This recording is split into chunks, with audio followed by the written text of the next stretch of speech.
ਇਹਦੇ ਬਾਰੇ ਤੁਸੀਂ ਕੀ ਕਹਿਣਾ ਚਾਹੁੰਦੇ ਹੋ ਵੀ ਕਿਸੇ ਨੂੰ ਦੇਖ ਕੇ ਕਿਤਾਬ ਛੇਤੀ ਲਿਖੀ ਜਾ ਸਕਦੀ ਹੈ ਜਾਂ ਕੋਈ ਤਜਰਬਾ ਹੁੰਦਾ ਜਾਂ ਮੈਂ ਇੰਨਾ ਪੜ੍ਹਿਆ ਜਾਂ ਉਦੋਂ ਬਾਅਦ ਕੋਈ? ਜੇਕਰ ਮੈਂ ਆਪਣੀ ਗੱਲ ਦੱਸਾਂ ਤਾਂ ਇਹ 2014 ਦੇ ਦੌਰਾਨ ਮੈਂ ਨਾਵਲ ਲਿਖਣਾ ਸ਼ੁਰੂ ਕੀਤਾ ਸੀ ਜੀ। ਤੇ ਉਦੋਂ ਇਹ ਸੋਸ਼ਲ ਸਾਈਟਾਂ ਇੰਨੀਆਂ ਹਾਂ ਚਲਨ ਚ ਨਹੀਂ ਸੀਗੀਆਂ ਜੀ। ਤੇ ਉਦੋਂ ਸੋਸ਼ਲ ਸਾਈਟਾਂ ਦੇ ਉੱਤੇ ਬੰਦੇ, ਮੈਨੂੰ ਲੱਗਦਾ ਸੋਸ਼ਲ ਸਾਈਟਾਂ ਦੇ ਵਿੱਚ ਸਾਨੂੰ ਲੋਕਾਂ 'ਚ ਵੱਡੇ ਨਹੀਂ ਬਣਦੇ ਸੀ, ਆਪਣੀ ਹੀ ਨਜ਼ਰ 'ਚ ਵੱਡੇ ਬਣਦੇ ਆ ਜੀ। ਕਿਤਾਬ ਦੀ ਉਮਰ ਹੀ ਕਿਤਾਬ ਦੀ ਜਿਹੜੇ ਵਿਚਲੀ ਸਾਰੀ ਰਚਨਾ ਨੂੰ ਦਰਸਾਉਂਦੀ ਹਾਂਜੀ, ਕਿਸੇ ਵੱਡੇ ਵਿਦਵਾਨ ਨੇ ਆਖਿਆ ਵੀ ਹੋਇਆ ਵੀ ਅਸਲੀ ਕਿਤਾਬ ਤਾਂ ਉਹੀ ਹੈ ਜਿਹੜੀ 100 ਸਾਲ ਬਾਅਦ ਵੀ ਉਨੀ ਹੀ ਸਾਰਥਕਤਾ ਰੱਖੇ। ਬਿਲਕੁਲ ਜੀ। ਸੋ ਹੋਪ ਸੋ ਚੰਗਾ ਲਿਟਰੇਚਰ ਹੀ ਆਵੇਗਾ ਪੰਜਾਬੀ 'ਚ। ਦੁਨੀਆ ਦੇ ਵਿੱਚ ਰੰਗ ਬੜੇ ਕੁਝ ਤੂੰ ਵੀ ਸਿਖਲਾ ਢੰਗ ਨਵੀਂ ਜਾਲਸਿਆਂ ਤੇ ਇਥੋਂ ਵਧੀਆ ਲਿਖਣ ਵਾਲੇ ਦੁਨੀਆ ਵਿੱਚ ਲਿਖਾਰੀ ਪੰਬ ਬੜੀ ਜੇ ਗਾਉਣਾ ਗਾ ਵਿੱਚ ਸੁਰ ਦੇ ਤਾਂ ਤੂੰ ਛੇੜ ਤੂੰ ਦੁਨੀਆ ਤਾਰਾਂ ਮੰਜ਼ਲ ਆਪੇ ਪੈਰ ਤੇਰੇ ਚੋਂ ਮਰੂ ਦਿਲ ਤੇ ਨਾ ਲਾਈ ਕਰਾਂ। ਹਾਂ ਸਹੀ ਹੈ ਬਈ ਇਦਾਂ ਦੇ ਲਿਖਦਾ ਸੀ ਮੈਂ ਹਾਲਾਤਾਂ ਨੇ ਮਿੱਦੇ ਸੀ ਮਿਹਨਤਾਂ ਨਾਲ ਉੱਠੀਆਂ। ਹਾਂਜੀ। ਵੇਖਦੇ ਆ ਸਭ ਪਏ ਸਮਝੋ ਨਾ ਸੁੱਤੇ। ਹਾਂਜੀ। ਔਖਾ ਇਹ ਮੂਹਰੇ ਆਉਣਾ ਸਹਿ ਵਕਤ ਦੀਆਂ ਮਾਰਾਂ ਨੂੰ ਕਿੱਦਾਂ ਕੋਈ ਡੱਕ ਲਊਗਾ ਅੰਬਰਾਂ ਦੇ ਉਡਾਰਾਂ।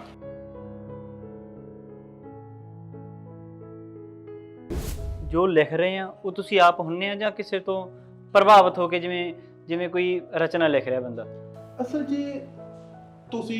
ਤੁਸੀਂ ਮੰਨ ਲਓ ਕੋਈ ਚੀਜ਼ ਕਰਨੀ ਚਾਹੁੰਦੇ ਹੋ, ਤੁਸੀਂ ਆਪਣੇ 'ਚ ਫੇਕਪਣ ਕਿੰਨਾ ਕੁ ਦਿਨ ਲਿਆ ਕੇ ਜੀ ਸਕਦੇ ਹੋ? ਲੰਮਾ ਸਮਾਂ ਨਹੀਂ ਹੋ ਸਕਦਾ। ਨਹੀਂ, ਤੁਸੀਂ 2 ਦਿਨ ਆਪਣੇ ਆਪ 'ਚ ਫੇਕਪਣ ਲਿਆ ਕੇ ਜੀ ਸਕਦੇ ਹੋ, 4 ਦਿਨ ਜੀ ਸਕਦੇ ਹੋ। ਲੰਮਾ ਸਮਾਂ ਜਿੱਦਾਂ ਦੇ ਤੁਸੀਂ ਹੋ ਉਦਾਂ ਦੀ ਜੇ ਪੇਸ਼ ਹੋਵੋਗੇ ਤਾਂ ਤੁਸੀਂ ਬੜਾ ਲੰਮਾ ਸਮਾਂ ਚੱਲੋਗੇ। ਲਿਟਰੇਚਰ ਨੂੰ ਲੈ ਕੇ ਲੋਕਾਂ ਦਾ ਰੁੱਖਾ ਪਾਣਾ ਵੀ ਲੋਕ ਲਿਟਰੇਚਰ ਪੜ੍ਹਦੇ ਨਹੀਂ, ਜਿਵੇਂ ਪਬਲਿਸ਼ਰ ਬਹੁਤ ਜ਼ਿਆਦਾ ਕਹਿੰਦੇ ਹੁੰਦੇ ਆ ਵੀ ਕਿਤਾਬਾਂ ਨਹੀਂ ਵਿਕਦੀਆਂ। ਤੁਸੀਂ ਕੀ ਕਹਿੰਦੇ ਵੀ ਕਿਤਾਬਾਂ ਵਿਕ ਰਹੀਆਂ ਜਾਂ ਨਹੀਂ ਵਿਕ ਰਹੀਆਂ, ਜਾਂ ਲੋਕੀ ਪੜ੍ਹਨ ਵਾਲੇ ਹੈ ਜਾਂ ਨਹੀਂ ਹੈ? ਅਸਲ 'ਚ ਨਹੀਂ, ਮੈਂ ਆਪਣੇ ਘਰ ਦੇਖਾਂ, ਮੇਰੇ ਤਾਇਆ ਜੀ ਪੜ੍ਹਦੇ ਹੁੰਦੇ ਸੀ ਲਿਟਰੇਚਰ, ਤਾਂ ਉਹਨਾਂ ਦਾ ਜਿਹੜਾ ਮੇਨ ਮੰਤਵ ਸੀ ਨਾ ਪੜ੍ਹਨ ਦਾ ਲਿਟਰੇਚਰ, ਉਹਦਾ ਮੰਤਵ ਸੀਗਾ ਮਨੋਰੰਜਨ ਜੀ। ਤੇ ਅੱਜ ਕੱਲ੍ਹ ਮਨੋਰੰਜਨ ਦੇ ਸਾਧਨ ਬਹੁਤ ਹੈ। ਬਿਲਕੁਲ। ਕਿਤਾਬ ਪੜ੍ਹਨ ਨੂੰ ਸਮਾਂ ਹੀ ਨਹੀਂ ਹੈਗਾ ਜੀ। ਪੂਰਨ ਤੌਰ ਤੇ ਆਲੋਚਨਾ ਹੀ ਹੁੰਦੀ ਆ ਜਾਂ ਫਿਰ ਕਿਸੇ ਘਟਨਾ ਨਾਲ ਉਹ ਸੰਬੰਧ ਰੱਖਦਾ ਕਰਕੇ ਤਾਂ ਉਹ ਬੰਦਾ ਉਹਦੇ ਤੇ ਉਹ ਚੀਜ਼ ਦਾ ਉਤਾਰਾ ਕਰਦਾ ਪੇਜ ਤੇ?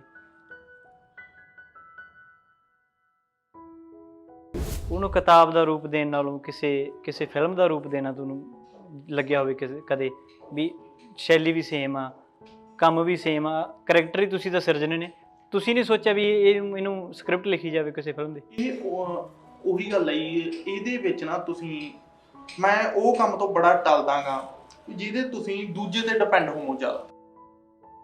ਪਹਿਲੇ ਲੇਖਕ ਵਜੋਂ ਤੁਸੀਂ ਆਪਣੀ ਜਿਹੜੀ ਵਕਤ ਬੀਤਿਆ ਦੀ ਕਿਤਾਬ ਛਪਵਾਈ, ਕਿੰਨੀਆਂ ਕੁ ਦਿੱਕਤਾਂ ਆਉਂਦੀਆਂ ਨੇ ਨਵੇਂ ਲੇਖਕ ਨੂੰ ਪਬਲਿਸ਼ ਕਰਾਉਣ ਲੱਗੇ, ਜਾਂ ਉਹ ਜਿਹੜਾ ਉਹ ਸਫ਼ਰ ਆ ਕਿਤਾਬ ਤੱਕ ਦਾ ਸਫ਼ਰ, ਉਹ ਕਿੱਦਾਂ ਦਾ ਰਿਹਾ ਤੁਹਾਡਾ? ਹਾਂਜੀ, ਇਹ ਤੁਸੀਂ ਬੜਾ ਵਧੀਆ ਸਵਾਲ ਕੀਤਾ ਵੀਰੇ। ਜਦੋਂ ਮੈਂ ਨਾ ਨਾਵਲ ਲਿਖ ਲਿਆ ਸੀ ਸਾਰਾ ਜੀ, ਸਭ ਤੋਂ ਪਹਿਲਾਂ ਨਾ ਤੁਹਾਨੂੰ ਅੰਦਰੋਂ ਪਤਾ ਹੁੰਦਾ, ਜੇ ਤੁਸੀਂ ਕਿਸੇ ਭੁਲੇਖੇ ਦਾ ਸ਼ਿਕਾਰ ਨਹੀਂ ਹੈਗੇ, ਵੀ ਤੁਸੀਂ ਕਿੰਨੀ ਕੁ ਪਾਣੀ ਚ ਜੀ।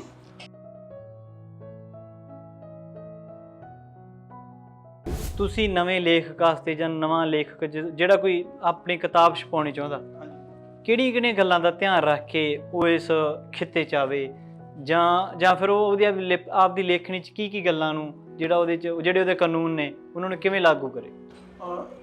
ਸਭ ਤੋਂ ਪਹਿਲੀ ਗੱਲ ਤੇ ਹਜੇ ਮੈਂ ਵੀ ਨਵਾਂ ਹੀ ਹਾਂ ਜੀ। ਹਾਂ, ਇਹ ਗੱਲ ਹੈਗੀ ਆ ਵੀ ਹਾਂ ਕਾਫੀ ਪੜ੍ਹਿਆ ਗਿਆ, ਪਾਠਕਾਂ ਵੱਲੋਂ ਮੈਨੂੰ ਪ੍ਰਮਾਣ ਕੀ ਮਿਲੀ ਆ। ਤੇ ਜੋ ਵੀ ਨਵੇਂ ਲੇਖਕ ਪਹਿਲੀ ਕਿਤਾਬ ਛਪਵਾਉਣਾ ਚਾਹੁੰਦੇ ਆ, ਸਭ ਤੋਂ ਪਹਿਲੀ ਗੱਲ ਤੇ ਆ ਵੀ ਉਹ ਇਮਾਨਦਾਰੀ ਨਾਲ ਆਪਣੇ ਆਪ ਨਾਲ ਗੱਲ ਕਰਨ। ਸਤਿ ਸ਼੍ਰੀ ਅਕਾਲ ਦੋਸਤੋ, ਬਹਿਰ ਨੈਟਵਰਕ ਦੇਖ ਰਹੇ ਸਾਰੇ ਦਰਸ਼ਕਾਂ ਦਾ ਸਵਾਗਤ ਹੈ ਜੀ। ਮੈਂ ਤੁਹਾਡਾ ਆਪਣਾ ਜਸਪ੍ਰੀਤ ਖਾਨ। ਅੱਜ ਅਸੀਂ ਬੈਠੇ ਹਾਂ ਸ਼ਾਹ ਕਿਤਾਬ ਘਰ ਤੇ ਜੀ, ਤੇ ਸਾਡੇ ਨਾਲ ਨੇ ਯੁਵਾ ਪੁਰਸਕਾਰ ਬਾਈ ਯਾਦਵਿੰਦਰ ਸਿੰਘ ਜੀ।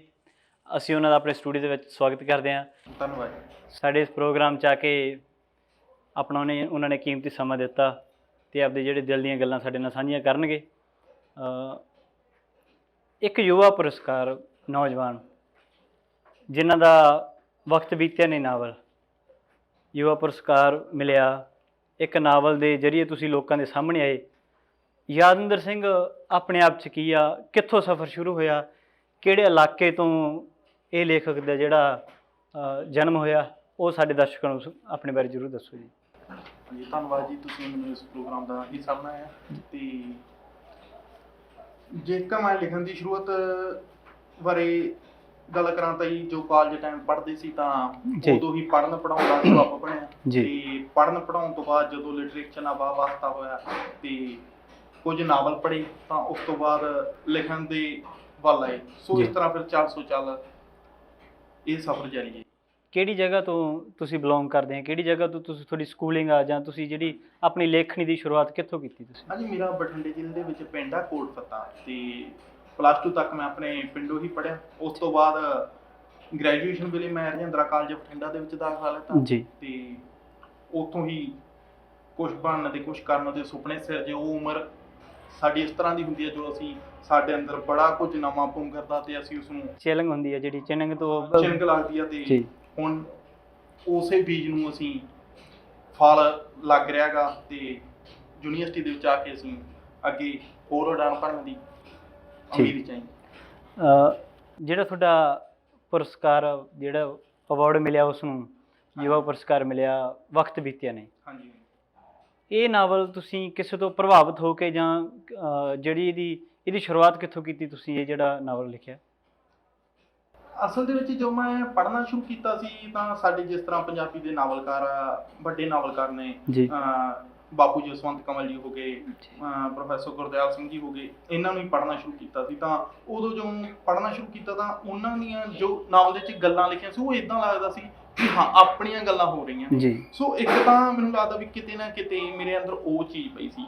ਇੱਕ ਮੈਨੂੰ ਬਚਪਨ ਦੇ ਦੌਰਾਨ ਹੀ 6ਵੀਂ 7ਵੀਂ ਦੇ ਵਿੱਚ ਮੈਂ ਅਖਬਾਰ ਪੜ੍ਹਨਾ ਸ਼ੁਰੂ ਕਰਤਾ ਸੀ, ਜਿਹਦੇ ਵਿੱਚ ਅਜੀਤ ਦੇ ਵਿੱਚ ਉਦੋਂ ਜਿਹੜਾ ਬਾਲ ਸੰਸਾਰ ਆਉਂਦਾ ਹੁੰਦਾ। ਜੀ। ਸੋ ਜੋ ਮੈਂ ਆਪਣੇ ਅਤੀਤ 'ਚ ਪਰਤ ਕੇ ਦੇਖਦਾ ਤਾਂ ਮੈਨੂੰ ਲੱਗਦਾ ਵੀ ਸ਼ਾਇਦ ਮੇਰੇ ਲਿਖਣ ਦਾ ਬੀਜ ਉਦੋਂ ਹੀ ਬੀਜਿਆ ਗਿਆ, ਜੋ ਮੈਂ ਉਹ ਅਖਬਾਰ ਪੜ੍ਹਦਾ ਹੁੰਦਾ ਸੀ। ਤੇ ਇੱਥੇ ਇੱਕ ਮੈਂ ਗੱਲ ਤੁਹਾਨੂੰ ਇਹ ਵੀ ਦੱਸਣੀ ਚਾਹਾਂਗਾ ਕਿ ਵੀ ਘਰ ਨਾ ਖੇਤਾਂ ਦੇ ਵਿੱਚ ਹੋਣ ਕਰਕੇ ਅਖਬਾਰ ਘਰ ਤੱਕ ਨਹੀਂ ਆਉਂਦਾ ਸੀ। ਜੀ। ਤੇ ਉਹ ਸਾਡੇ ਕੋਲ ਤਾਂ ਮੰਡੀ ਦੇ ਵਿੱਚ ਹੀ ਆਉਂਦਾ ਸੀ, ਤੇ ਉੱਥੋਂ 2-3 ਦਿਨਾਂ ਦੇ ਇਕੱਠੇ ਹੀ ਚੱਕ ਲਿਆਉਂਦੇ ਸੀ। ਜੀ। ਸੋ ਮੇਰੇ ਕੋਲੇ ਅੱਜ ਵੀ ਉਹ 10-12 ਸਾਲ ਪੁਰਾਣੇ ਅਖਬਾਰ ਸਾਂਭੇ ਪਿਆ, ਘੱਟੋ ਘੱਟ 400-500 ਅਖਬਾਰ ਹੋਣਾ, ਜਿਹੜੀਆਂ ਮੈਂ ਉਹ ਯਾਦਾਂ ਦੇ ਵਜੋਂ ਸਾਂਭਿਆ ਹੋਏਗਾ, ਜਿਹੜੀਆਂ ਉਦੋਂ ਮੈਂ ਉਹਨਾਂ 'ਚੋਂ ਕਹਾਣੀਆਂ ਪੜ੍ਹਦਾ ਰਿਹਾ ਬਾਲ ਸੰਸਾਰ ਦੇ ਵਿੱਚ, ਜਾਂ ਕਵਿਤਾਵਾਂ ਪੜ੍ਹਦਾ ਰਿਹਾ। ਸੋ ਮੈਨੂੰ ਲੱਗਦਾ ਵੀ ਲਿਖਣ ਵਾਲਾ ਬੀਜ ਮੇਰੇ ਅੰਦਰ ਉਦੋਂ ਹੀ ਬੀਜਿਆ ਗਿਆ ਸੀ। ਪਹਿਲਾਂ ਪਾਠਕ ਜਨਮ ਲੈਂਦਾ, ਫਿਰ ਉਦੋਂ ਬਾਅਦ ਲੇਖਕ ਦਾ ਜਨਮ ਹੁੰਦਾ। ਹਾਂਜੀ ਹਾਂਜੀ, ਬਿਲਕੁਲ ਬਿਲਕੁਲ। ਜਿਵੇਂ ਅੱਜ ਕੱਲ੍ਹ ਕਿਤਾਬ ਲਿਖਣ ਦਾ ਜਿਹੜਾ ਦੌਰ ਆ, ਵੀ ਮੈਂ ਵੀ ਕਿਤਾਬ ਲਿਖਾਂ, ਇੰਸਟਾਗ੍ਰਾਮ ਦੇ ਜ਼ਰੀਏ ਦੇਖ ਲਓ, ਫੇਸਬੁੱਕ 'ਤੇ ਦੇਖ ਲਓ, ਜਾਂ ਜਿਹੜੇ ਸਟੇਟਸ ਪੈ ਰਹੇ ਨੇ ਵੀ ਮੈਂ ਵੀ ਕਿਤਾਬ ਲਿਖਾਂ, ਮੇਰੀ ਵੀ ਛੇਤੀ ਕਿਤਾਬ ਆ ਜੇ, ਇਹਦੇ ਬਾਰੇ ਤੁਸੀਂ ਕੀ ਕਹਿਣਾ ਚਾਹੁੰਦੇ ਹੋ? ਵੀ ਕਿਸੇ ਨੂੰ ਦੇਖ ਕੇ ਕਿਤਾਬ ਛੇਤੀ ਲਿਖੀ ਜਾ ਸਕਦੀ ਹੈ, ਜਾਂ ਕੋਈ ਤਜਰਬਾ ਹੁੰਦਾ, ਜਾਂ ਮੈਂ ਇੰਨਾ ਪੜ੍ਹਿਆ, ਜਾਂ ਉਦੋਂ ਬਾਅਦ ਕੋਈ? ਜੇਕਰ ਮੈਂ ਆਪਣੀ ਗੱਲ ਦੱਸਾਂ ਤਾਂ ਇਹ 2014 ਦੇ ਦੌਰਾਨ ਮੈਂ ਨਾਵਲ ਲਿਖਣਾ ਸ਼ੁਰੂ ਕੀਤਾ ਸੀ। ਜੀ। ਤੇ ਉਦੋਂ ਇਹ ਸੋਸ਼ਲ ਸਾਈਟਾਂ ਇੰਨੀਆਂ ਚਲਨ 'ਚ ਨਹੀਂ ਸੀਗੀਆਂ। ਤੇ ਉਦੋਂ ਸੋਸ਼ਲ ਸਾਈਟਾਂ ਦੇ ਉੱਤੇ ਬੰਦੇ, ਮੈਨੂੰ ਲੱਗਦਾ ਸੋਸ਼ਲ ਸਾਈਟਾਂ ਦੇ ਵਿੱਚ ਸਾਨੂੰ ਲੋਕਾਂ 'ਚ ਵੱਡੇ ਨਹੀਂ ਬਣਦੇ ਸੀ, ਆਪਣੀ ਹੀ ਨਜ਼ਰ 'ਚ ਵੱਡੇ ਬਣਦੇ ਆ। ਜੀ। ਆਪਣੀ ਹੀ ਨਜ਼ਰ 'ਚ ਅਸੀਂ ਆਪਣੇ ਆਪ ਨੂੰ ਵੱਡੇ ਕਰਨ ਲਈ ਸੋਸ਼ਲ ਸਾਈਟਾਂ ਦਾ ਸਹਾਰਾ ਲੈਂਦੇ ਹਾਂ। ਬਿਲਕੁਲ ਜੀ। ਸੋ ਉਦੋਂ ਇੰਨਾ ਚਲਨ ਨਹੀਂ ਸੀਗਾ, ਤੇ ਮੇਰਾ ਇਸ ਤਰ੍ਹਾਂ ਦਾ ਕੋਈ ਮੇਰੇ ਤੇ ਅਸਰ ਨਹੀਂ ਸੀਗਾ। ਮੇਰਾ ਨਾ ਹੀ, ਜਦੋਂ ਮੈਂ ਇੱਥੇ ਤੁਹਾਨੂੰ ਮੈਂ ਜੇ ਦੱਸਣਾ ਚਾਹਾਂ, ਜੋ ਮੈਂ ਲਿਖ ਰਿਹਾ ਸੀ ਤੇ ਮੇਰੇ ਦਿਲ 'ਚ ਇਹ ਨਹੀਂ ਸੀਗਾ ਵੀ ਮੈਂ ਇਹਨੂੰ ਛਾਪਣਾਗਾ ਕਿਤਾਬ ਦੇ ਰੂਪ। ਹਾਂਜੀ, ਵੀ ਕਿਤਾਬ ਦੇ ਰੂਪ 'ਚ ਆਊਗਾ ਵੀ ਕਿ ਨਹੀਂ ਆਊਗਾ। ਬਸ ਮੈਂ ਲਿਖ ਰਿਹਾ ਸੀ, ਮੇਰੇ ਅੰਦਰ ਸੀ ਕਹਾਣੀ, ਤੇ ਮੇਰਾ ਦਿਲ ਕਰਦਾ ਸੀ ਲਿਖਣ ਨੂੰ ਵੀ ਮੈਂ ਲਿਖਾਂ। ਸੋ ਇਸ ਤਰ੍ਹਾਂ ਦਾ ਸੀਗਾ। ਜਿਸ ਤਰ੍ਹਾਂ ਤੁਸੀਂ ਗੱਲ ਕੀਤੀ ਅੱਜ ਕੱਲ੍ਹ ਸੋਸ਼ਲ ਮੀਡੀਆ ਤੇ ਚੱਲ ਰਿਹਾ ਗਾ, ਇਹਦੇ ਬਾਰੇ ਮੇਰਾ ਕਿਤੇ ਨਾ ਕਿਤੇ ਸਾਡੇ ਲਈ ਇਹ ਚੱਲਣ ਮਾੜਾ ਵੀ ਹੈਗਾ। ਪਬਲਿਸ਼ਰ ਪੈਸੇ ਦੇ ਲਾਲਚ 'ਚ ਛਾਪ ਰਹੇ ਨੇ, ਕੱਚਾ ਪੱਕਾ ਬੰਦੇ ਨੂੰ ਆਪਣੇ ਆਪ ਨੂੰ ਪਰਖਣ ਦਾ ਟਾਈਮ ਨਹੀਂ ਮਿਲ ਰਿਹਾ ਵੀ ਮੈਂ ਕਿੱਦਾਂ ਦਾ ਲਿਖ ਰਿਹਾ। ਪਰੋਸ ਦਿੰਦੇ ਨੇ ਉਹਨੂੰ।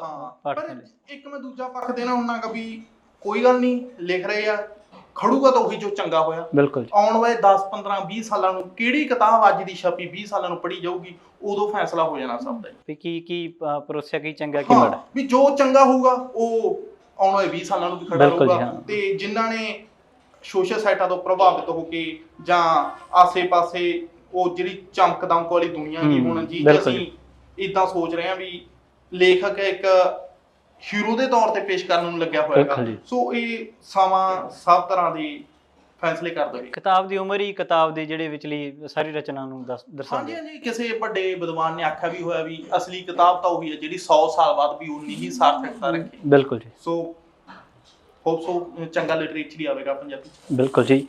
ਜਿਹੜਾ ਤੁਸੀਂ ਨਾਵਲ ਲਿਖਿਆ, ਤੁਸੀਂ PhD ਸਕਾਲਰ ਹੋ, ਹਾਂਜੀ ਯੂਨੀਵਰਸਿਟੀਆਂ 'ਚ ਪੜ੍ਹ ਰਹੇ ਹੋ, ਨਾਵਲ ਦੇ ਪਾਤਰਾਂ 'ਚ ਤੁਸੀਂ ਕਿਵੇਂ ਵਿੱਚ ਕਿਵੇਂ ਉਤਰਦੇ ਹੋ? ਜਿਵੇਂ ਕਿਸੇ ਮੰਨ ਕੇ ਚਲੋ ਕਿਸੇ ਬੱਕਰੀ ਵਾਲ ਦਾ ਰੋਲ ਆ ਉਹਦੇ 'ਚ ਜਾਂ ਕਿਰਦਾਰ ਆ, ਹਾਂਜੀ ਉਹਦੀ ਜਗ੍ਹਾ ਤੇ ਤੁਸੀਂ ਬੈਠ ਕੇ ਕਿਵੇਂ ਸੋਚਦੇ ਹੋ? ਇੱਥੇ ਨਾ ਮੈਂ ਜੇ ਜਵਾਬ ਦਵਾਂ, ਆਪਾਂ ਅਕਸਰ ਦੇਖਦੇ ਹਾਂ ਕੋਈ ਹੀਰੋ ਹੁੰਦਾ ਗਾ ਜੀ ਕੋਈ ਥੀਏਟਰ ਦਾ ਕਲਾਕਾਰ, ਜੀ ਕਿਸੇ ਕਲਾਕਾਰ ਨੂੰ ਕੋਈ ਰੋਲ ਕਰਨ ਲਈ ਬੜੀ ਮਿਹਨਤ ਕਰਨੀ ਪੈਂਦੀ ਹੈ, ਬਿਲਕੁਲ ਜੀ, ਉਹਨੂੰ ਉਹ 'ਚ ਢਾਲਣ ਲਈ ਬੜਾ ਤਰਾਸ਼ਣਾ ਪੈਂਦਾ ਆਪਣੇ ਆਪ ਨੂੰ। ਪਰ ਕਈ ਬੰਦੇ ਬੜੇ ਸਹੀ ਤਰੀਕੇ ਨਾਲ ਉਹਨੂੰ ਕਰ ਲੈਂਦੇ ਕਿਉਂਕਿ ਉਹਨਾਂ ਦੇ ਅੰਦਰ ਬਿਲਕੁਲ ਜੀ ਅੰਦਰ ਹੀ ਕਲਾਕਾਰ ਬੈਠਾ ਹੁੰਦਾ ਗਾ। ਸੋ ਜਦੋਂ ਮੈਂ ਲਿਖਣਾ ਸ਼ੁਰੂ ਕੀਤਾ, ਮੈਂ ਤਾਂ ਹੁਣ ਦੱਸਣਾ ਚਾਹਾਂ ਉਦੋਂ ਮੈਂ 21-22 ਸਾਲ ਦੀ ਉਮਰ ਦਾ ਸੀ ਜੋ ਮੈਂ ਨਾਵਲ ਲਿਖਣਾ ਸ਼ੁਰੂ ਕੀਤਾ। ਤੇ ਮੈਂ ਇਦਾਂ ਨਹੀਂ ਸੀ ਕੋਈ ਬਹੁਤੇ ਨਾਵਲ ਪੜ੍ਹੇ ਸੀ, ਮੈਂ 3-4 ਨਾਵਲ ਪੜ੍ਹ ਕੇ ਹੀ ਲਿਖਣਾ ਸ਼ੁਰੂ ਕਰ ਲਿਆ ਸੀ। ਤੇ ਜੋ ਮੈਂ ਲਿਖ ਰਿਹਾ ਸੀ ਮੈਨੂੰ ਇਹ ਵੀ ਨਹੀਂ ਪਤਾ ਸੀ ਵੀ ਇਹ ਨਾਵਲ ਆ, ਮੈਨੂੰ ਲੱਗਦਾ ਕਿਤੇ ਨਾ ਕਿਤੇ ਸਾਡੇ ਅੰਦਰ ਪਿਆ ਹੁੰਦਾ ਬਿਲਕੁਲ ਜੀ, ਜਿਹੜਾ ਅਸੀਂ ਬੀਜ ਤਾਂ ਅੰਦਰ ਹੁੰਦਾ ਫਿਰ ਉਹ ਫਿਰ ਬਾਹਰ ਆਉਂਦਾ ਪੁੰਗਰਦਾ। ਤੇ ਇਹ ਸਾਡੇ ਸਹਿਜ ਰੂਪ ਚ ਜਿੰਨਾ ਵੀ ਮੈਂ ਨਾਵਲ ਲਿਖਿਆ, ਜੋ ਵੀ ਕਰੈਕਟਰ ਪੇਸ਼ ਕੀਤਾ, ਉਹ ਇੰਨਾ ਸਹਿਜ ਰੂਪ ਚ ਸੀ ਵੀ ਮੈਨੂੰ ਕੋਈ ਖਾਸ ਮਿਹਨਤ ਨਹੀਂ ਕਰਨੀ ਪਈ, ਆਪਣੇ ਆਪ ਉਹ ਇਸ ਤਰ੍ਹਾਂ ਵਾਪਰਦਾ ਗਿਆ, ਆਪਣੇ ਆਪ ਕਰੈਕਟਰ ਢਲਦੇ ਗਏ। ਤੇ ਕਿਹਨੂੰ ਮੁੱਖ ਰੱਖ ਕੇ ਤੁਸੀਂ ਇਹ ਨਾਵਲ ਲਿਖਿਆ? ਇਹਦੇ ਜਿਹੜੇ ਕਿਰਦਾਰ ਲਏ ਤੁਸੀਂ, ਕਿਹਨਾਂ ਨੂੰ ਮੁੱਖ ਰੱਖਿਆ ਗਿਆ ਸੀ? ਇਹ ਜਦੋਂ ਇਹਦੇ ਜਿਹੜਾ ਨਾਵਲ ਦੇ ਵਿੱਚ ਹੀ ਜਿਹੜਾ ਇਹਦਾ ਮੁੱਖ ਵਿਸ਼ਾ ਉਹ ਪੰਜਾਬ ਦੀ ਪੇਂਡੂ ਧਰਾਤਲ ਨਾਲ ਜੁੜੀ ਹੋਈ ਨੌਜਵਾਨੀ ਜੀ। ਤੇ ਉਸ ਸਮੇਂ ਮੈਂ ਵੀ ਉਸ ਤਰ੍ਹਾਂ ਦੀ ਉਮਰ ਦੇ ਵਿੱਚੋਂ ਲੰਘ ਰਿਹਾ ਸੀ ਤੇ ਉਸ ਤਰ੍ਹਾਂ ਦੀਆਂ ਸਮੱਸਿਆਵਾਂ ਨੂੰ ਸਮਝਦਾ ਸੀ। ਸਾਡੇ ਕਰਜ਼ੇ ਦੀ ਸਮੱਸਿਆ ਸੀ, ਬੇਰੁਜ਼ਗਾਰੀ ਦੀ ਸਮੱਸਿਆ ਸੀ, ਪਿਆਰ ਵਿਆਹ ਦੀ ਸਮੱਸਿਆ ਸੀ। ਸੋ ਇਹ ਚੀਜ਼ਾਂ ਨੂੰ ਕਾਫੀ ਨੇੜੇ ਤੋਂ ਮਹਿਸੂਸ ਕਰ ਰਿਹਾ ਸੀ ਤੇ ਮੈਨੂੰ ਲੱਗਦਾ ਸੀ ਵੀ ਮੈਂ ਕੋਈ ਅਜਿਹੀ ਗੱਲ ਕਰਾਂ ਜਿਹੜੀ ਕਿ ਸਾਡੇ ਸਾਰੇ ਪੰਜਾਬ ਦੇ ਖਾਸ ਕਰਕੇ ਪੇਂਡੂ ਧਰਾਤਲ ਦੇ ਨੌਜਵਾਨਾਂ ਦੀ ਸਾਂਝੀ ਹੋਵੇ, ਉਹਨਾਂ ਦੀਆਂ ਮੁਸ਼ਕਲਾਂ ਦੀ ਬਾਤ ਪਾਉਂਦੀ ਹੋਵੇ। ਸੋ ਮੇਰੀ ਕੋਸ਼ਿਸ਼ ਸੀ ਤੇ ਜਿਹਦੇ ਵਿੱਚ ਮੈਨੂੰ ਲੱਗਦਾ ਵੀ ਮੈਂ ਕਾਫੀ ਜ਼ਿਆਦਾ ਕਾਮਯਾਬ ਹੋਇਆ। ਲੋਕਾਂ ਦੀ ਮੰਗ ਦੱਸ ਰਹੀ ਹੈ ਕਿਤਾਬ ਪ੍ਰਤੀ, ਵੀ ਤੁਸੀਂ ਕਿੰਨੇ ਕੁ ਕਾਮਯਾਬ ਹੋ ਗਏ? ਹਾਂਜੀ ਅਸਲ ਦੇ ਵਿੱਚ ਨਾ ਅੱਜ ਕੱਲ੍ਹ ਇੱਕ ਇਹ ਵੀ ਚੱਲਣ ਆ, ਲੋਕ ਕਿਤਾਬ ਦੀ ਗਿਣਤੀ ਨੂੰ ਵਧਾ ਚੜਾ ਕੇ ਦੱਸਦੇ ਆ। ਮੈਨੂੰ ਲੱਗਦਾ ਵੀ ਗਿਣਤੀ 10,000 ਛਪੀ ਆ, 1,000 ਛਪੀ ਆ, ਪਰ ਜਿਹੜੀ 10,000 ਛਪ ਗਈ ਉਹ ਕਿਹੋ ਜਿਹੇ ਰੀਡਰ ਕੋਲੇ ਗਈ, ਪਾਠਕ ਕਿਹੜੇ ਨੇ? ਬਿਲਕੁਲ ਪਾਠਕ ਇੱਕ ਉਹ ਆ ਵੀ 1000 ਕਿਤਾਬ ਹੀ ਛਪੀ ਆ, ਪਰ ਉਹ ਕਿਹੋ ਜਿਹੇ ਪਾਠਕ ਗਈ ਆ। ਗਿਣਤੀ ਮੈਟਰ ਨਹੀਂ ਕਰਦੀ, ਮੈਟਰ ਕਰਦੀ ਵੀ ਕਿੱਦਾਂ ਦੇ ਲੋਕ ਪੜ੍ਹ ਕਿੱਦਾਂ ਦੇ ਲੋਕ ਨੇ, ਸੰਜੀਦਾ ਤੌਰ ਤੇ ਪੜ੍ਹ ਰਹੇ ਆ। ਸੋ ਮੈਨੂੰ ਬੜੀ ਖੁਸ਼ੀ ਹੈ ਕਿ ਮੈਨੂੰ ਬੜੇ ਸੰਜੀਦਾ ਪਾਠਕ ਮਿਲੇ। ਬਿਲਕੁਲ ਜੀ।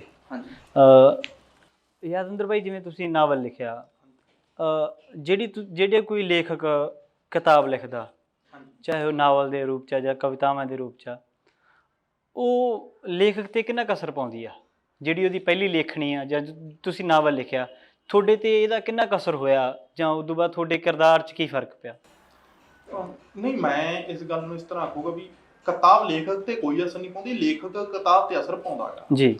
ਤੇ ਲੇਖਕ ਦਾ ਮੈਨੂੰ ਲੱਗਦਾ ਵੀ ਜੇ ਅਸੀਂ ਕੋਈ ਕਿਤਾਬ ਪੜ੍ਹ ਰਹੇ ਹਾਂ ਤਾਂ ਅਸੀਂ ਉਸ ਇਨਸਾਨ ਨੂੰ ਵੀ, ਲਿਖਣ ਵਾਲੇ ਨੂੰ ਵੀ ਪੜ੍ਹ ਲੈਂਦੇ ਹਾਂ ਵੀ ਉਹ ਕਿੱਦਾਂ ਦਾ ਸੋਚਣੀ ਉਹਦੀ ਪਤਾ। ਮੈਨੂੰ ਲੱਗਦਾ ਵੀ ਹਾਂ, ਕਿਸੇ ਵੀ ਲੇਖਕ ਦੀ ਸੋਚ ਬਾਰੇ ਤੁਸੀਂ ਤਾਂ ਸਾਨੂੰ, ਕਿਉਂਕਿ ਉਹ ਲੇਖਕ ਆਪਣੀ ਸੋਚ ਨੂੰ ਪ੍ਰਦਰਸ਼ਿਤ ਕਰ ਰਿਹਾ ਬਿਲਕੁਲ। ਤੇ ਪਰ ਕਈ ਵਾਰੀ ਇਦਾਂ ਵੀ ਹੁੰਦਾ ਹੈਗਾ, ਕਈ ਕਰੈਕਟਰ ਇਸ ਤਰ੍ਹਾਂ ਦੇ ਹੁੰਦੇ ਆ, ਮੈਂ ਆਪਣੀ ਗੱਲ ਕਰਾਂ ਤਾਂ ਮੈਂ ਸੋਚ ਕੇ ਕੁਝ ਹੋਰ ਲਿਖਣਾ ਸ਼ੁਰੂ ਕੀਤਾ ਹੁੰਦਾ। ਮੈਨੂੰ ਲੱਗਦਾ ਹੁੰਦਾ ਵੀ ਮੈਂ ਇਸ ਕਾਂਡ ਦੇ ਅੰਤ 'ਚ ਮੈਂ ਇਸ ਕਰੈਕਟਰ ਤੋਂ ਇਸ ਤਰ੍ਹਾਂ ਕਰਾਵਾਂਗਾ, ਪਰ ਜਦੋਂ ਉਹ ਕਾਂਡ ਖਤਮ ਹੁੰਦਾ ਤਾਂ ਜੋ ਮੇਰਾ ਸੋਚ ਹੁੰਦੀ ਆ ਉਹ ਪੂਰੀ ਨਹੀਂ ਹੋਈ ਹੁੰਦੀ। ਕਰੈਕਟਰ ਆਪਣੀ ਮਰਜ਼ੀ ਕਰਦਾ, ਕਈ ਵਾਰ ਕਰੈਕਟਰ ਆਪਣੇ ਮੁਤਾਬਕ ਲੇਖਕ ਨੂੰ ਵੀ ਚਲਾ ਲੈਂਦਾ। ਸੋ ਇਹ ਵੀ ਮੈਨੂੰ ਇੱਕ ਚੰਗੀ ਗੱਲ ਲੱਗਦੀ ਆ ਜੀ, ਇਦਾਂ ਹੋਣਾ ਚਾਹੀਦਾ ਵੀ ਨਹੀਂ। ਜਿਵੇਂ ਕਹਿੰਦੇ ਨੇ ਕਹਿਣੀ ਤੇ ਕਰਨੀ 'ਚ ਕਿੰਨਾ ਕੁ ਫਰਕ ਆ, ਵੀ ਜੋ ਲਿਖ ਰਹੇ ਆ ਉਹ ਤੁਸੀਂ ਆਪ ਹੁੰਨੇ ਆ ਜਾਂ ਕਿਸੇ ਤੋਂ ਪ੍ਰਭਾਵਿਤ ਹੋ ਕੇ, ਜਿਵੇਂ ਕੋਈ ਰਚਨਾ ਲਿਖ ਰਿਹਾ ਬੰਦਾ?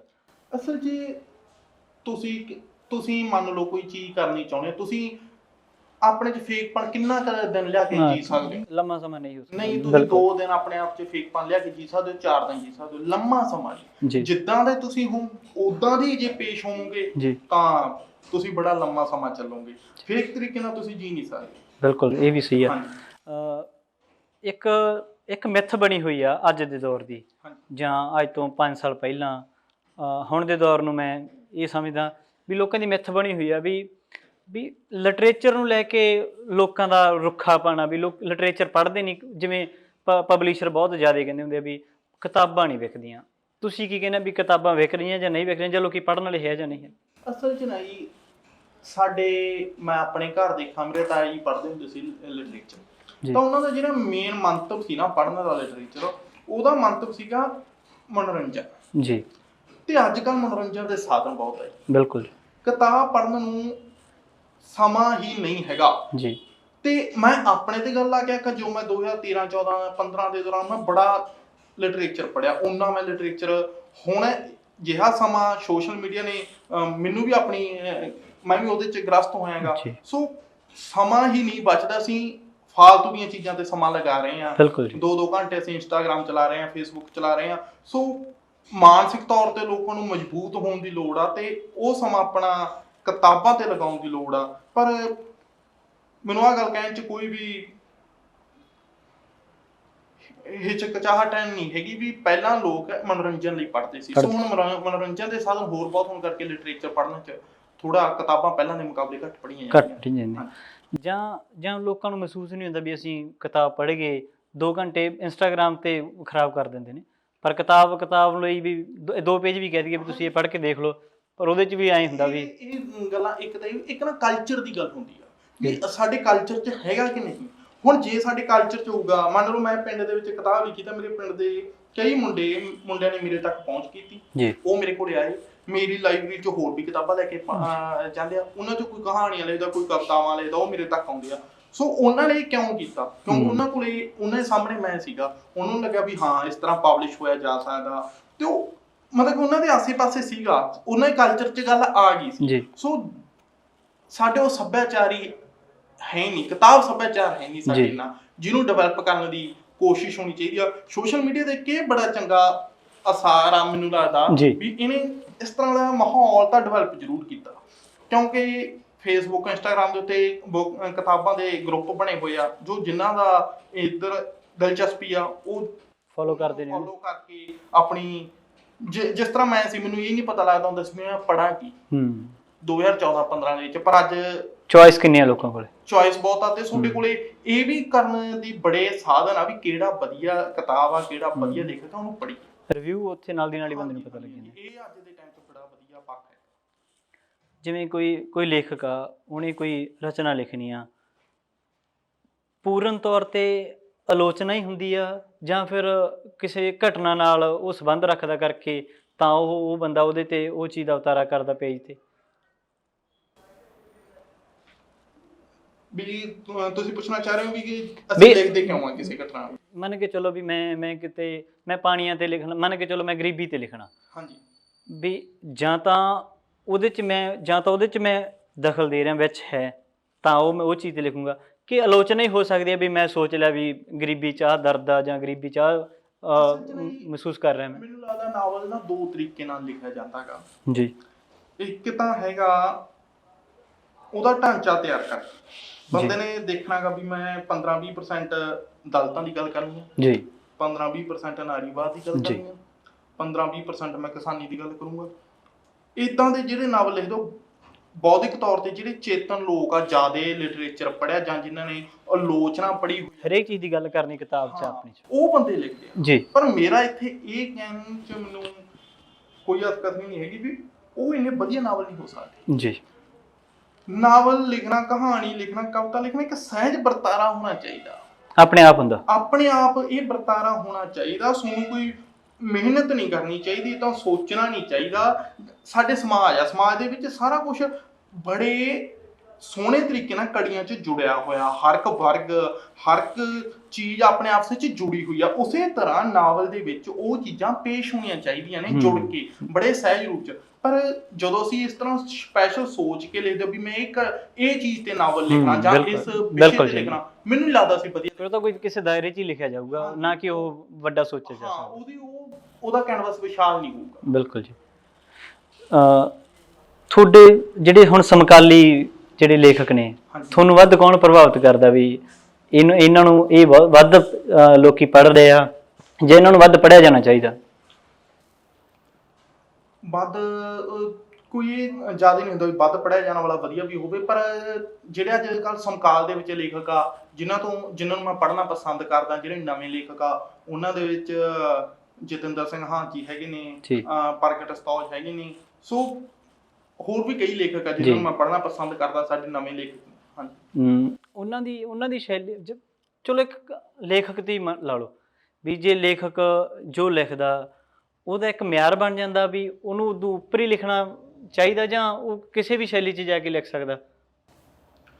ਨਹੀਂ, ਮੈਂ ਆਪਣੇ ਨਾਲ ਹੀ ਗੱਲ ਕਰਕੇ ਕਹਾਂ, ਜੋ ਮੈਂ ਵਕਤ ਬੀਤਾ ਨਹੀਂ ਲਿਖਿਆ ਸੀ ਤਾਂ ਮੈਨੂੰ ਲੱਗਿਆ ਵੀ ਹਾਂ, ਉਦੋਂ ਮੈਂ ਇਹ ਸੋਚ ਲਿਆ ਸੀ ਵੀ ਮੈਂ ਜੇ ਨਾਵਲ ਲਿਖੂੰਗਾ ਤਾਂ ਇਸ ਤੋਂ 2 ਕਦਮ ਅੱਗੇ ਜਾ ਕੇ ਹੀ, ਬਿਲਕੁਲ ਜੀ, ਬਿਲਕੁਲ, ਕਿਉਂਕਿ ਮੈਂ ਇਸ ਤੋਂ ਵੱਡੀ ਗੱਲ ਕਰਨੀ ਆ, ਕਿਉਂਕਿ ਆਸ ਵੱਜਦੀ ਆ ਪਾਠਕ ਦੀ ਵੀ ਇਹ ਮੈਂ ਗਿਣਤੀ ਵਧਾਉਣ ਲਈ ਨਹੀਂ ਲਿਖ ਰਿਹਾ। ਆਹ ਨਾਵਲ ਇਹਨੂੰ 4 ਸਾਲ ਹੋ ਗਏ ਤੇ ਦੂਜਾ ਨਾਵਲ ਹੁਣ ਮੈਨੂੰ ਉਮੀਦ ਆ ਵੀ ਮੈਂ ਸਾਲ ਦੇ ਅੰਤ ਤੱਕ ਪਬਲਿਸ਼ ਕਰਵਾ ਲੂੰਗਾ, ਪਰ ਮੇਰੇ ਅੰਦਰ ਕੋਈ ਕਾਲ ਨਹੀਂ ਹੈਗੀ। ਮੈਨੂੰ ਇਹ ਆ, ਹੋ ਸਕਦਾ ਮੇਰਾ ਆਖਰੀ ਨਾਵਲ ਹੋਵੇ। ਜੇ ਮੈਨੂੰ ਲੱਗੂਗਾ ਵੀ ਮੈਂ ਆਪਣੇ ਦੂਜੇ ਨਾਵਲ ਤੋਂ 2 ਕਦਮ ਅੱਗੇ ਜਾ ਕੇ ਖੜ ਸਕਦਾ, ਕੋਈ ਵਧੀਆ ਗੱਲ, ਕੋਈ ਵੱਡੀ ਗੱਲ ਕਰ ਸਕਦਾ, ਫਿਰ ਮੈਂ ਲਿਖਾਂਗਾ। ਕਿਤਾਬ ਨਾਲ ਇਨਸਾਫ ਬਹੁਤ ਜ਼ਰੂਰੀ ਹੈ। ਹਾਂਜੀ ਹਾਂਜੀ, ਕਲਾਕਾਰੀ ਜਿਹੜੀ ਲਾਈਨ ਆ ਉਹ ਸੰਗਾਊਪੁਣੇ ਤੋਂ ਬਹੁਤ ਪਾਸੇ ਆ। ਹਾਂ, ਉਹ ਮੇਰਾ ਨੇਚਰ ਹੀ ਨਹੀਂ ਸੋਚ। ਤੇ ਦੂਜਾ ਹੁਣ ਮੈਨੂੰ ਤਾਰਾ ਕਹਿੰਦਾ ਵੀ ਤੂੰ ਜਾ ਕੋਈ ਫਿਲਮ ਲਿਖ ਤੇ ਤੂੰ, ਮੈਂ ਕਿਹਾ ਵੀ ਮੇਰੇ ਦਿਲ 'ਚ ਨਾ ਇੱਕ ਹੈਗਾ, ਕਿਉਂਕਿ ਮੈਂ ਕਾਫੀ ਹੁਣ ਤਾਂ ਆਪਣੇ ਕੋਲ ਬਈ ਨੌਲੇਜ ਹੈਗਾ, YouTube ਤੇ ਆਪਾਂ ਵੱਡੇ ਡਾਇਰੈਕਟਰ ਨਿਰਦੇਸ਼ਕਾਂ ਨੂੰ ਸੁਣ ਲੈਂਦੇ ਜੀ।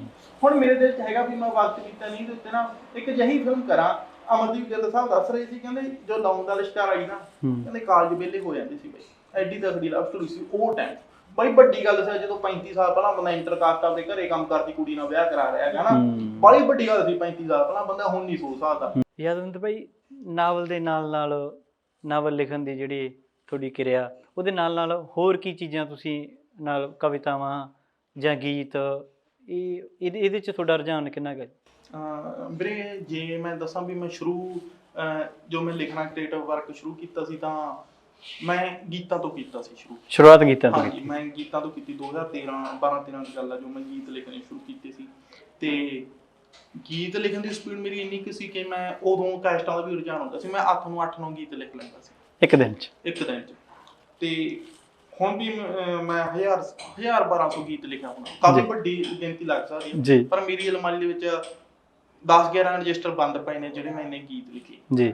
ਤੇ ਉਹ 'ਚ ਕਾਫੀ ਗੀਤ, ਸਾਹਿਤਕ ਗੀਤ ਵੀ ਸੀ ਜਿਹੜੇ ਮੈਨੂੰ ਅੱਜ ਵੀ ਮੇਰੇ ਦਿਲ ਦੇ ਨੇੜੇ ਆ, ਤੇ ਮੈਂ ਕਿਤੇ ਨਾ ਕਿਤੇ ਚਾਹਣਾ ਵੀ ਉਹ ਰਿਕਾਰਡ ਹੋਣ। ਪਰ ਜਿਸ ਤਰ੍ਹਾਂ ਤੁਹਾਨੂੰ ਪਤਾ ਵੀ ਇਹ ਲਾਈਨ ਕਿੱਦਾਂ ਦੀ ਆ, ਤੇ ਜਿਹੜਾ ਮੇਰਾ ਥੋੜਾ ਨੇਚਰ ਇਸ ਤਰ੍ਹਾਂ ਦਾ ਵੀ, ਇੱਕ ਤਾਂ ਮੈਂ ਸੰਗਾਊ ਨੇਚਰ ਦਾ ਸੀ, ਤੇ ਦੂਜਾ ਇਸ ਦੇ ਵਿੱਚ ਤੁਹਾਨੂੰ ਨਾ ਦੂਜੇ ਦੇ ਹੱਥਾਂ ਕੰਨੀ ਬੜਾ ਦੇਖਣਾ। ਹਾਂ ਬਿਲਕੁਲ ਜੀ। ਤੇ ਮੇਰਾ ਸੁਭਾਅ ਇਸ ਤਰ੍ਹਾਂ ਦਾ ਸੀ ਕਿ ਮੈਂ ਕਿਸੇ ਦੇ ਹੱਥਾਂ ਕੰਨੀ ਨਹੀਂ ਦੇਖ ਸਕਦਾ, ਮੈਂ ਘੱਟ ਖਾ ਕੇ ਗੁਜ਼ਾਰਾ ਕਰ ਸਕਦਾ। ਸੋ ਇਸ ਕਰਕੇ ਮੇਰਾ ਜਿਹੜਾ ਗੀਤਾਂ ਵਾਲਾ ਉਹ ਸੀ, ਉਹ ਲੰਮਾ ਟਾਈਮ ਨਾ ਹੋ ਸਕੇ ਤੇ ਨਾ ਉਹਨਾਂ ਨੂੰ ਮੈਂ ਕੋਈ ਮੰਜ਼ਿਲ ਤੇ ਪਹੁੰਚਾ ਸਕਿਆ, ਪਰ ਮੇਰਾ ਭਵਿੱਖ ਦੇ ਵਿੱਚ ਹੈਗਾ ਵੀ ਮੈਂ ਉਹਨਾਂ ਚੋਂ ਸਾਹਿਤਕ ਗੀਤ ਕੱਢ ਕੇ ਨਾ ਇੱਕ ਕਿਤਾਬ ਪਬਲਿਸ਼ ਜ਼ਰੂਰ ਕਰਾਂ। ਸੰਗਾਊਪੁਣੇ ਤੋਂ ਤਾਂ ਬਹੁਤ ਪਰੇ ਦੀ ਗੱਲ ਆ ਗਈ। ਹਾਂਜੀ ਹਾਂਜੀ, ਤੁਹਾਨੂੰ ਥੋੜਾ ਉਸ ਤਰ੍ਹਾਂ ਦਾ ਨੇਚਰ ਹੋਣਾ ਚਾਹੀਦਾ ਹੈਗਾ, ਤੇ ਉਹ ਮੇਰਾ ਨੇਚਰ ਨਹੀਂ ਸੀਗਾ ਉਸ ਤਰ੍ਹਾਂ। ਤੁਸੀਂ ਪਹਿਲਾਂ ਦੇਖੇ ਹੋਣਗੇ ਵੀ ਆਪ ਹੀ ਲਿਖ ਕੇ ਆਪ ਗਾਉਣ ਦੇ ਬਾਰੇ ਸੋਚਿਆ ਹੋਣਾ? ਹਾਂਜੀ ਹਾਂਜੀ, ਪਹਿਲਾਂ ਮੇਰਾ ਇਸੇ ਤਰ੍ਹਾਂ ਸੀ। ਕੁਝ ਗੀਤ ਨਾ ਮੇਰੇ ਦਿਲ ਦੇ ਬੜੇ ਨੇੜੇ ਸੀ, ਅੱਜ ਵੀ ਉਹ ਗੀਤ ਮੇਰੇ ਦਿਲ ਦੇ ਇੰਨੇ ਨੇੜੇ ਆ, ਮੈਂ ਉਹਨਾਂ ਨੂੰ ਰਜਿਸਟਰ 'ਚ ਬੰਦ ਪਏ ਰੱਖ ਸਕਦਾ, ਪਰ ਮੈਂ ਨਹੀਂ ਚਾਹੁੰਦਾ ਵੀ ਕੋਈ ਹੋਰ ਗਾਵੇ ਉਹਨਾਂ ਨੂੰ। ਬਿਲਕੁਲ ਬਿਲਕੁਲ। ਤੁਸੀਂ ਨਾਵਲ ਲਿਖਿਆ, ਗੀਤ ਲਿਖੇ, ਤੁਹਾਨੂੰ ਨਹੀਂ ਲੱਗਦਾ ਵੀ ਜਿਹੜਾ ਤੁਸੀਂ ਨਾਵਲ ਲਿਖਿਆ ਉਹਨੂੰ ਕਿਤਾਬ ਦਾ ਰੂਪ ਦੇਣ ਨਾਲੋਂ ਕਿਸੇ ਫਿਲਮ ਦਾ ਰੂਪ ਦੇਣਾ ਤੁਹਾਨੂੰ ਲੱਗਿਆ ਹੋਵੇ ਕਦੇ ਵੀ ਸ਼ੈਲੀ ਵੀ ਸੇਮ ਆ, ਕੰਮ ਵੀ ਸੇਮ ਆ, ਕਰੈਕਟਰ ਹੀ ਤੁਸੀਂ ਤਾਂ ਸਿਰਜਣੇ ਨੇ, ਤੁਸੀਂ ਨਹੀਂ ਸੋਚਿਆ ਵੀ ਇਹਨੂੰ ਸਕ੍ਰਿਪਟ ਲਿਖੀ ਜਾਵੇ ਕਿਸੇ ਫਿਲਮ ਦੀ? ਇਹ ਉਹੀ ਗੱਲ ਹੈ, ਇਹਦੇ ਵਿੱਚ ਨਾ ਮੈਂ ਉਹ ਕੰਮ ਤੋਂ ਬੜਾ ਟਲਦਾਗਾ ਜਿਹਦੇ ਤੁਸੀਂ ਦੂਜੇ ਤੇ ਡਿਪੈਂਡ ਹੋਵੋ ਜ਼ਿਆਦਾ। ਬਿਲਕੁਲ ਜੀ। ਤੁਸੀਂ ਫਿਲਮ ਸਕ੍ਰਿਪਟ, ਮੈਨੂੰ ਹੁਣ ਵੀ ਕਾਫੀ ਦੋਸਤ ਕਹਿੰਦੇ ਵੀ ਤੂੰ ਇਸ ਤਰ੍ਹਾਂ ਦਾ ਕੰਮ ਕਰ, ਤੂੰ ਵਧੀਆ ਲਿਖ ਲੈਣਾ, ਪਰ ਉਹਦੇ 'ਚ ਤੁਹਾਨੂੰ ਦੂਜੇ ਤੇ ਡਿਪੈਂਡ ਹੋ, ਤੁਸੀਂ ਆਪਣੇ ਆਪ ਤੇ ਡਿਪੈਂਡ ਨਹੀਂ ਹੈਗੇ। ਤੇ ਸੋ ਉਹ ਕਾਫੀ ਮੈਨੂੰ ਟਫ ਲੱਗਦਾ, ਪਰ ਮੇਰੇ ਦਿਲ 'ਚ ਕਿਤੇ ਨਾ ਕਿਤੇ ਹੈਗਾ, ਜੇ ਕਿਤੇ ਵਾਹਿਗੁਰੂ ਨੇ ਸਬੱਬ ਬਣਾਇਆ ਉਸ ਤਰ੍ਹਾਂ ਦਾ ਫਿਲਮਾਂ ਲਿਖਣ ਦਾ, ਜ਼ਰੂਰ ਉਸ ਪਾਸੇ ਵੀ ਆਵਾਂਗਾ, ਪਰ ਕੇਰਾ ਮੇਰਾ ਨਾਵਲ ਤੇ ਫੋਕਸ ਹੈ। ਫਿਲਮਾਂ ਲਿਖਣ ਦੇ? ਹਾਂਜੀ ਹਾਂਜੀ ਹਾਂਜੀ, ਕੈਰੈਕਟਰ ਨਾਂ ਰੱਖੇ ਮੋਟੀਵੇਸ਼ਨਲ ਵਾਈਬਸ। ਠੀਕ ਹੈ ਜੀ। ਤੇ ਮੇਰਾ ਨਾ ਇਦਾਂ ਗੀਤ ਸੀ ਜਿਵੇਂ ਦੁਨੀਆ ਦੇ ਵਿੱਚ ਰੰਗ ਬੜੇ ਕੁਝ, ਤੂੰ ਵੀ ਸਿੱਖ ਲੈ ਢੰਗ ਨਵੀਂ, ਜਾਲਸਿਆਂ ਤੇਥੋਂ ਵਧੀਆ ਲਿਖਣ ਵਾਲੇ ਦੁਨੀਆ ਵਿੱਚ ਲਖਾਰੀ ਪੰਬ ਬੜੇ, ਜੇ ਗਾਉਣਾ ਗਾ ਵਿੱਚ ਸੁਰ ਦੇ ਤਾਂ ਤੂੰ ਸ਼ੇਰ ਤੂੰ ਦੁਨੀਆ ਤਾਰਾਂ, ਮੰਜ਼ਿਲ ਆਪੇ ਪੈਰ ਤੇਰੇ ਚੋਂ ਮਰੂ, ਦਿਲ ਤੇ ਨਾ ਲਾਈ ਖਰਾ। ਸਹੀ ਹੈ ਬਈ, ਇਦਾਂ ਦੇ ਲਿਖਦਾ ਸੀ ਮੈਂ। ਹਾਲਾਤਾਂ ਨੇ ਮਿੱਧੇ ਸੀ, ਮਿਹਨਤਾਂ ਨਾਲ ਉੱਠੀਆਂ, ਹਾਂਜੀ, ਵੇਖਦਿਆਂ ਸਭ ਪਏ ਸਮਝੋ ਨਾ ਸੁੱਤੇ, ਹਾਂਜੀ, ਔਖਾ ਇਹ ਮੂਹਰੇ ਆਉਣਾ ਸਹਿ ਵਕਤ ਦੀਆਂ ਮਾਰਾਂ ਨੂੰ, ਕਿੱਦਾਂ ਕੋਈ ਡੱਕ ਲਊਗਾ ਅੰਬਰਾਂ ਦੇ ਉਡਾਰਾਂ। ਕੀ ਬਾਤ ਹੈ ਬਈ, ਇਦਾਂ ਲਿਖਦਾ। ਅਗਲੀ ਕਿਤਾਬ ਆ ਜਿਹੜੀ ਆਪਾਂ ਫਿਰ ਮੈਂ ਤਾਂ ਕਹਿੰਦਾ ਮੁਕੰਮਲ ਦੇਵੀ ਸਾਹਿਬ ਵਾਂਗੂ ਇੱਕ ਗਾਣਾ ਦੀ ਕਿਤਾਬ ਕਰ ਦਿੰਦੇ। ਬਈ ਮੈਂ ਘੱਟੋ ਘੱਟ ਗੀਤ ਇੱਕ ਪਾਸੇ, ਮੈਂ ਲਾਈਵ ਸ਼ੋਅ ਵੀ 4-5 ਲਿਖੇ ਹੋਏ ਆ, ਵੀ ਮੈਂ 4-5 ਲਾਈਵ ਸ਼ੋਅ ਕਰਦਾ। ਕੀ ਬਾਤ ਆ।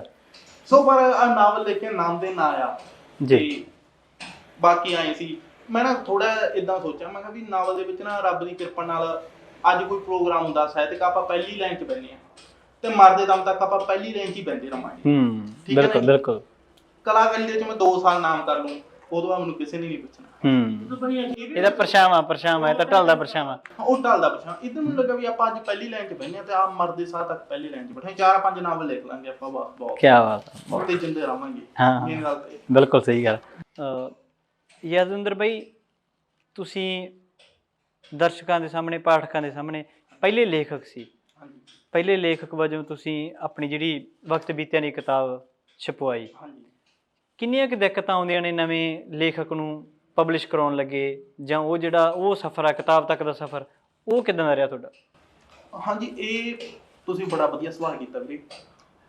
ਜਦੋਂ ਮੈਂ ਨਾ ਨਾਵਲ ਲਿਖ ਲਿਆ ਸੀ ਸਾਰਾ ਜੀ, ਸਭ ਤੋਂ ਪਹਿਲਾਂ ਨਾ ਤੁਹਾਨੂੰ ਅੰਦਰੋਂ ਪਤਾ ਹੁੰਦਾ, ਜੇ ਤੁਸੀਂ ਕਿਸੇ ਭੁਲੇਖੇ ਦਾ ਸ਼ਿਕਾਰ ਨਹੀਂ ਹੈਗੇ ਵੀ ਤੁਸੀਂ ਕਿੰਨੀ ਕੁ ਪਾਣੀ 'ਚ ਜੀ। ਸੋ ਜੋ ਮੈਂ ਲਿਖਿਆ ਸੀ ਤਾਂ ਮੈਨੂੰ ਜੇ ਉਦੋਂ ਮੈਂ ਇੰਨਾ ਸਮਝਦਾ ਵੀ ਇੰਨੀ ਉਮਰ ਵੀ ਨਹੀਂ ਸੀ, 30-34 ਸਾਲ ਦਾ ਹੁੰਦਾ ਸੀ, ਤੇ ਮੈਨੂੰ ਮੇਰੇ ਦੋਸਤ ਪੁੱਛਦੇ ਸੀ ਵੀ ਹਾਂ, ਮੈਂ ਕਹਿੰਦਾ ਹੁੰਦਾ ਸੀ ਵੀ ਇਹਨੂੰ ਪੜ੍ਹ ਕੇ ਨਾ ਕੋਈ ਜੀ ਇੱਕ ਵਾਰੀ ਤਾਂ ਰੂਗਾ ਨਾਵਲ ਆਪਦੇ ਆਪ ਤੇ ਮਾਣ ਦਿਲ ਤੇ ਛਪ ਜੂ। ਜੇ ਉਹਦਾ ਇੱਕ ਨਾ ਮੈਂ ਬੜਾ ਕਹਿੰਦਾ ਹੁੰਦਾ ਵੀ ਉਹਦਾ ਲੂੰ ਕੰਡਾ ਖੜਾ ਹੋਊਗਾ, ਨਾਵਲ ਪੜ੍ਹਦੇ 10 ਵਾਰ ਘੱਟੋ ਘੱਟ, ਜੇ ਨਾ ਹੋਇਆ ਮੇਰੇ ਲਿਖੇ ਦਾ ਕੋਈ ਫਾਇਦਾ। ਕੀ ਬਾਤ ਹੈ। ਸੋ ਮੇਰੇ ਅੰਦਰ ਇੰਨਾ ਕੌਨਫੀਡੈਂਸ ਸੀ ਜੀ। ਪਰ ਕੁਝ ਨਾ ਫਿਰ ਜਦੋਂ ਮੈਂ ਬਠਿੰਡੇ ਰੀਨਾ ਸੈਂਟਰ ਪੜ੍ਹ ਰਿਹਾ ਸੀ ਤਾਂ ਨਾ ਮੈਂ ਮੇਰੇ ਸੀਨੀਅਰ ਸੀ ਜਿਹੜੇ PhD ਕਰ ਰਹੇ ਸੀ, ਜੀ। ਮੈਂ ਉਹਨਾਂ ਨੂੰ ਨਾਵਲ ਪੜ੍ਹਾਇਆ। ਮੈਂ ਕਿਹਾ ਵੀ ਵੀਰੇ ਤੁਸੀਂ ਮੈਨੂੰ ਦੱਸ ਦਿਓ ਵੀ ਕੀ ਇਹ 'ਚ ਕਮੀਆਂ ਪੇਸ਼ੀਆਂ। ਉਹਨਾਂ ਚੋਂ 1-2 ਨੇ ਕਿਹਾ ਠੀਕ ਆ, ਤੇ 1-2 ਨੇ ਜਿੰਨੀ ਮੈਂ ਕਾਫੀ ਰਿਸਪੈਕਟ ਕਰਦੇ ਸੀ, ਉਹ ਕਹਿੰਦਾ ਵੀ ਇਹ ਤਾਂ ਛਪਨਯੋਗ ਨਹੀਂ ਹੈਗਾ। ਅੱਛਾ ਜੀ, ਨੈਗੇਟਿਵ ਕੀਤਾ ਤੁਹਾਨੂੰ? ਉਹਨੇ ਕਿਹਾ ਵੀ ਇਹ ਛਪਨਯੋਗ ਨਹੀਂ ਹੈਗਾ, ਤੇ ਮੇਰਾ ਕਾਫੀ ਰਿਸਪੈਕਟ ਸੀ ਮੇਰੇ ਤੇ, ਰਿਸਪੈਕਟ ਹੁਣ ਵੀ ਹੈਗੀ ਆ, ਪਰ ਫਿਰ ਮੈਨੂੰ ਲੱਗਾ ਵੀ ਕਿਸੇ ਦਾ ਨਜ਼ਰੀਆ ਹੋ ਸਕਦਾ, ਆਪਣਾ ਹੁੰਦਾ, ਆਪਣਾ ਨਜ਼ਰੀਆ ਹੋ ਸਕਦਾ। ਤੇ ਉਹਨਾਂ ਨੇ ਨਾ 10-12 ਪੇਜ ਹੀ ਪੜ੍ਹੇ ਸੀ, ਤੇ ਉਹਨਾਂ ਨੇ ਕਿਹਾ ਵੀ 10-12 ਪੇਜ ਪੜ੍ਹ ਕੇ ਉਹਨਾਂ ਨੇ ਆਪਣਾ ਫੈਸਲਾ ਸੁਣਾਤਾ।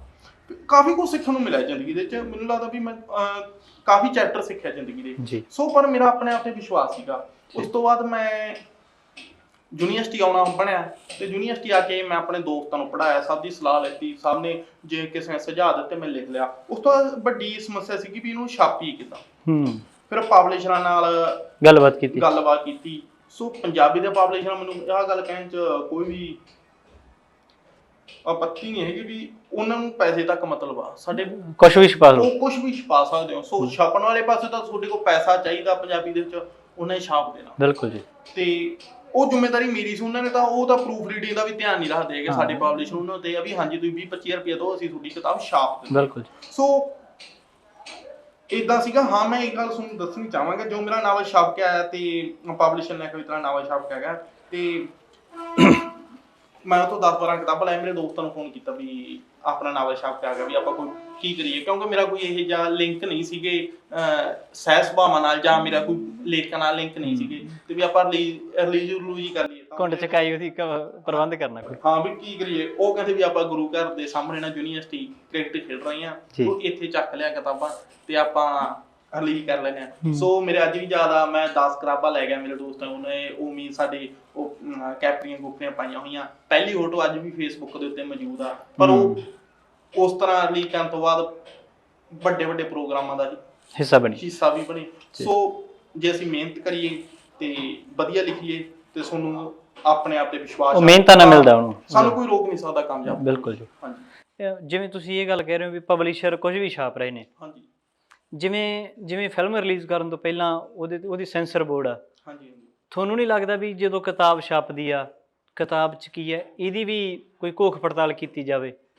ਜੋ ਕੱਚਾ ਪਿੱਲਾ ਲਿਖਿਆ ਸਭ ਨਾਲ ਦੀ ਨਾਲ ਛਪਾਈ ਜਾਂਦਾ। ਸਭ ਤੋਂ ਪਹਿਲਾਂ ਲੇਖਕ ਦੀ ਖੁਦ ਆਪਣੀ ਜ਼ਿੰਮੇਵਾਰੀ ਬਣਦੀ ਆ, ਜੋ ਛਪਵਾ ਰਿਹਾ ਉਹਨੂੰ ਇਮਾਨਦਾਰੀ ਨਾਲ ਸੋਚੇ ਵੀ ਕੀ ਛਪਣਯੋਗ ਹੈਗਾ ਜੀ। ਉਸ ਤੋਂ ਬਾਅਦ ਦੂਜਾ ਜਿਹੜੀ ਪਬਲਿਸ਼ਰ ਦੀ ਜ਼ਿੰਮੇਵਾਰੀ ਆ ਵੀ ਜੋ ਛਾਪ ਰਿਹਾ ਕਿ ਉਹ ਪੱਕ ਚੁੱਕਿਆ ਜੀ, ਉਹਨੂੰ ਸਮਾਂ ਦਿੱਤਾ ਜਾ ਸਕਦਾ। ਹਾਂ, ਤੁਸੀਂ ਲਿਖਿਆ, ਕੋਈ ਵੀ ਲੇਖਕ ਪਹਿਲੀ ਵਾਰੀ ਸ਼ੁੱਧ ਨਹੀਂ ਲਿਖ ਲੈਂਦਾ। ਮੈਂ ਵੀ ਨਾਵਲ ਨੂੰ 5 ਵਾਰ ਲਿਖਿਆ, ਮੇਰੇ ਕੋਲ 5 ਵਾਰ ਇਹਦਾ ਕੱਚਾ ਲਿਖਿਆ ਹੋਇਆ ਪਿਆ ਹੈਗਾ। ਸੋ ਪਹਿਲੀ ਵਾਰੀ ਅਸੀਂ ਕੋਈ ਵੀ ਉਹਨੂੰ ਪੱਕੇ ਤੌਰ ਤੇ ਨਹੀਂ ਲਿਖ ਪਾਉਂਦੇ। ਸਾਨੂੰ ਮਿਹਨਤ ਕਰਨੀ ਚਾਹੀਦੀ ਹੈ, ਸਾਨੂੰ ਅੜੀਕ ਕਰਨੀ ਚਾਹੀਦੀ ਹੈ ਸਮੇਂ ਦੀ। ਬਿਲਕੁਲ ਜੀ। ਤੇ ਉਹਨੂੰ ਸੋਧ ਜਾਰੀ ਰੱਖਣੀ ਚਾਹੀਦੀ। ਬਿਲਕੁਲ ਜੀ। ਬਾਈ ਜੀ, ਤੁਸੀਂ ਇਸ ਫੀਲਡ 'ਚ ਆ ਗਏ ਆ, ਤੁਹਾਡੇ ਨਾਵਲ ਵੱਡੇ ਪੱਧਰ ਤੇ ਵਿਕਿਆ। ਹਾਂਜੀ।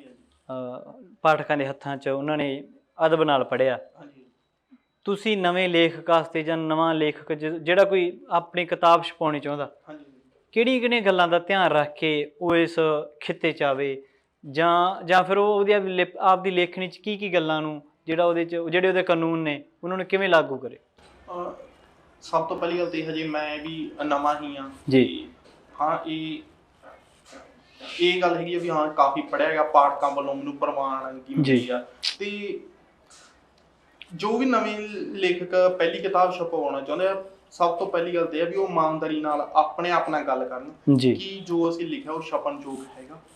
ਜੇ ਨਹੀਂ ਹੈਗਾ, ਇਹ ਥੋੜਾ ਵੀ ਸਾਨੂੰ ਕੋਈ ਕਾਹਲੀ ਹੈ, 2 ਸਾਲ 3 ਸਾਲ ਉਡੀਕ ਕਰੋ। ਲਿਟਰੇਚਰ ਜਿੰਨਾ ਸਮਾਂ ਲਗਾਵਾਂਗੇ ਓਨਾ ਹੀ ਜ਼ਿਆਦਾ ਵਧੀਆ ਬਣਦਾ ਗਾ, ਓਨਾ ਹੀ ਸਾਡੇ ਦਿਮਾਗ 'ਚ ਉਹ ਚੀਜ਼ਾਂ ਚੱਲਦੀਆਂ ਰਹਿੰਦੀਆਂ, ਓਨਾ ਹੀ ਉਹਨੂੰ ਅਸੀਂ ਸੋਧਿਆ ਜਾਂਦਾ ਗਾ। ਬਿਲਕੁਲ। ਸੋ ਇਮਾਨਦਾਰੀ ਨਾਲ ਪਹਿਲਾਂ ਖੁਦ ਨਾਲ ਗੱਲ ਕਰਨੀ ਚਾਹੀਦੀ ਹੈ ਵੀ ਇਹ ਛਪਣਯੋਗ ਹੈਗਾ ਕਿ ਨਹੀਂ। ਸੋ ਉਸ ਤੋਂ ਅਗਲਾ ਕਦਮ ਛਪਵਾਈ ਦਾ ਹੋਣਾ ਚਾਹੀਦਾ। ਠੀਕ ਹੈ ਜੀ। ਨਵੇਂ ਪਾਠਕਾਂ ਲਈ ਜਾਂ ਆਪਣੇ ਜਿਹੜੇ ਤੁਹਾਨੂੰ ਪੜ੍ਹਨ ਵਾਲੇ ਨੇ ਉਹਨਾਂ ਲਈ ਤੁਸੀਂ ਕੀ ਸੁਨੇਹਾ ਦੇਣਾ ਚਾਹੁੰਦੇ ਹੋ? ਭਾਈ ਜਾਂ ਜਿਹੜੀ ਤੁਸੀਂ ਕੁਛ ਨਵਾਂ ਲੈ ਕੇ ਆ ਰਹੇ ਹੋ, ਉਹ ਪਹਿਲਾਂ ਤੁਸੀਂ ਆਪਣੇ ਦਰਸ਼ਕਾਂ ਨੂੰ ਕੀ ਦੱਸਣਾ ਚਾਹੁੰਦੇ ਹੋ ਵੀ ਤੁਸੀਂ ਉਹਨਾਂ ਲਈ ਕੀ ਪਰੋਸਿਆ ਨਵਾਂ? ਭਾਈ ਥੋੜੇ ਸਮੇਂ ਤੱਕ ਹੀ ਮੇਰਾ ਦੂਜਾ ਨਾਵਲ ਰਿਲੀਜ਼ ਹੋ ਜਾਣਾਗਾ ਤੇ ਜੀ। ਮੈਂ ਇਹ ਗੱਲ ਕਹਿਣੀ ਚਾਹੂੰਗਾ ਵੀ ਮੈਂ ਨਾਵਲ ਉਦੋਂ ਹੀ ਨਵਾਂ ਲਿਖਾਂਗਾ ਜਦੋਂ ਮੈਨੂੰ ਲੱਗੇਗਾ ਮੈਂ ਆਪਣੇ ਪਿਛਲੇ ਕੰਮ ਨਾਲੋਂ ਕੋਈ ਵੱਡੀ ਗੱਲ ਕਰ ਸਕਦਾ।